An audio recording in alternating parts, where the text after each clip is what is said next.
अस्सलाम वालेकुम रहमतुल्लाहि व बरकातुहू। सैयद मोहम्मद असलम सवाल कर रहे हैं कि मुफ्ती साहब मेरी शादी जो है वो होने वाली है, तो जो शादी के आदाब हैं वो उसका शरीयत में क्या हुक्म है। जी, शादी के आदाब के बारे में आपने सवाल किया। जब आप अपनी बीवी को लेकर अपने घर में आएंगे तो हज़रत अब्दुल्लाह बिन अब्बास रज़ी अल्लाह ताला अन्हु से रवायत है कि आप अगर चाहते हैं कि बीवी फरमाबरदार हो, आप अगर चाहते हैं कि बीवी जो है वो बाहमी मोहब्बत इत्फाक से आपकी ज़िंदगी गुजरे, तो आपने दोनों ने वुज़ू करना है। वुज़ू करके आपने नफल अदा करने हैं। नफल इस तरह करने हैं कि आपने इमाम बनना है और मुक्तदी तौर पर वो बीवी खड़ी होगी, यानी पिछली सफ में बीवी खड़ी होगी। और फिर आप नफल तो अदा करने के बाद जो दुआ है दोनों के हक में आपने करनी है, अपनी बीवी के हक में भी, अपने लिए भी। और अज़वाजी जो ज़िंदगी है, आगे जो ज़िंदगी गुजरने वाली है, उसके लिए भी अपनी खैर बरकत की दुआ करनी है। और ये सुन्नत तरीका है। और नेक साले औलाद जो है उसके लिए भी आपने दुआ करनी है।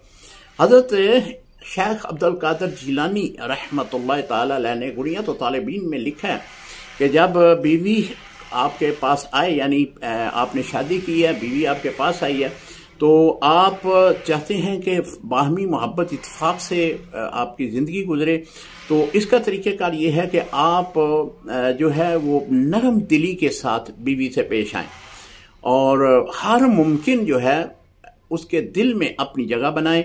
और अगर वो आपको बिल्कुल जो है वो अपनी तरफ माइल कर रही है, तो फिर आप जो है उस वक़्त अज़वाजी ज़िंदगी का जो रिश्ता है वो मुकम्मल कर सकते हैं।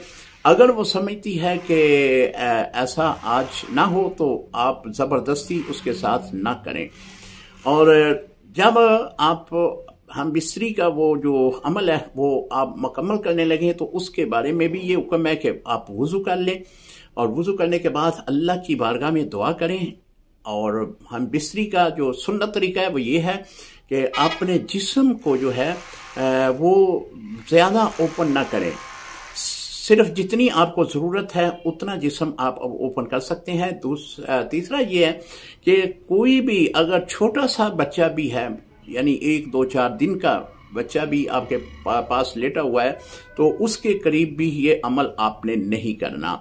यानी इतनी हया है मज़हब इस्लाम में, तो आपने हर मुमकिन हया को अपने सामने रखना है। अल्लाह करीम आपकी जो अज़वाजी ज़िंदगी है उसमें बरकतें अता फरमाए। अस्सलामु अलैकुम रहमतुल्लाहि व बरकातुहू।